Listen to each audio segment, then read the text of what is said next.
Hi hello అందరికీ నమస్తే. బాగున్నారా? ఇవైతే అదే ఇంతకుముందు మీకు చూపించాను కదా, పిండి కొలతలు అన్నీ అదే పిండి, కాకపోతే నేను వేయడం డిఫరెంట్గా వేసా అంతే. చూసారా ఈ రిబ్బన్ కటింగ్ అంటే రిబ్బన్ లాగా ఉంది. ఇది శనగపిండి కాదు, అదే పిండి ఇంతకుముందు నేను మీకు చూపించాను కదా, బియ్యం పిండి అండ్ పుట్నాల పప్పుది మురుకుల్లో అదే పిండితో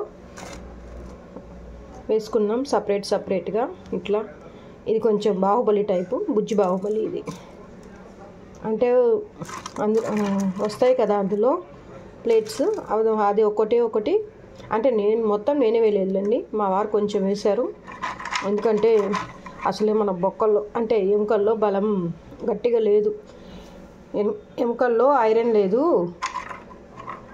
ఐరనే ఎముకల్లో ఉందన్నట్టు ఉంది. ఇదేమో ఒకటి పెద్దది ఒకటొక్క వేసాం, ఇదేమో బుజ్జి పిల్లల కోసం. ఇలా బుజ్జి పిల్లల కోసం కాదు, అన్నీ ఉన్నాయిగా అన్నీ వాడేద్దామని అట్లా అనమాట. మా అంచేత ఎట్లయినా కష్టపెట్టి ఇచ్చేయాలని ఆ పని చేశాను అనమాట. అప్పుడప్పుడు అలాగా పగ తీర్చుకోవాలన్నమాట. అప్పుడప్పుడు హస్బెండ్స్ మీద ఏమన్నా మీకు కోపం ఉంటే ఇట్లాంటి పనులు అప్పుడప్పుడు చేర్చుకోండి మీ హస్బెండ్ చేత. అంటే వస్తే అనుకోండి, రాకపోతే మళ్ళీ మా వారు కొంచెం వస్తుంది కాబట్టి వంట ఓకే, నో ప్రాబ్లం. మమ్మీ వాడు వస్తాడు, అందుకే నేను ఈ రూమ్లోకి వచ్చి ఇక్కడ పెడతాను. వాడు కూడా తింటాడు, వాడికి కూడా ఇది ఇష్టం అనమాట. సో చూడండి ఇట్లా సేమ్ కొలతలు, కాకపోతే అదే పిండి సేమ్ అట్లానే, కాకపోతే చూడండి ఇది అసలు శనగపిండి కాదు. చూసారా సౌండ్ వస్తుంది, చూసారు కదా, అట్లా అన్నమాట. అది ఇది కూడా చూడండి లావు, అంటే పిండి అనేది మీరు గట్టిగా కలపాలి. పిండి ఏదైనా పిండి పర్ఫెక్ట్గా కలిపితే ఎవరికైనా మంచిగా వస్తాయి. పిండి అనేది అంత పతలాగా కలపొద్దు, గట్టిగా కలపొద్దు, మీడియంగా గట్టిగా అయితే ఉండాలి. ఓకే. ఈ రిబ్బన్లు అయితే మా వారు తొందరగా అయిపోతుంది. చూడండి సౌండ్ వస్తుంది కదా, చూడండి ఆఖరికి రిబ్బన్లు కూడా ఉడికిపోయినాయి.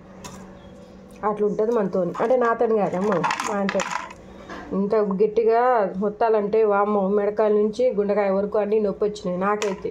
అందుకే అమ్మ నేను ఇన్వాన్ కాలు తెచ్చుకోలేదు, నేను జస్ట్ ఇలాంటి బుజ్జి వేసుకుంటా. మన స్టామినాకి ఈ బుజ్జి చాలు.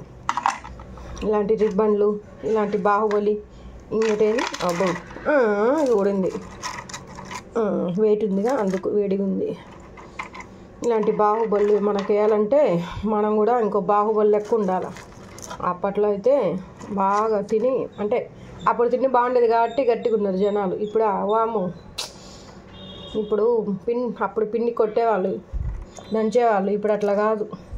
పిండి పట్టించుకోవడానికి కూడా ఒళ్ళు, అంటే కొంతమంది లేండి పిండి కూడా కొనుక్కొచ్చుకుంటున్నాం, ఇడ్లీ పిండి, దోశ పిండి, ఆ రోజులకు వచ్చేసాం. అందుకే సాహసాలు చేయకూడదు అప్పుడప్పుడు. Okay friends, thank you for watching. మీకు నచ్చితే అనుకుంటున్నా, ట్రై చేయండి మీరు కూడా. శనగపిండి అవసరం లేదు, లేకుండా ఇట్లా ఇదే పిండితో అని చెప్పాలని చూపిస్తున్నాను అంతే. Okay friends, thank you for watching, bye.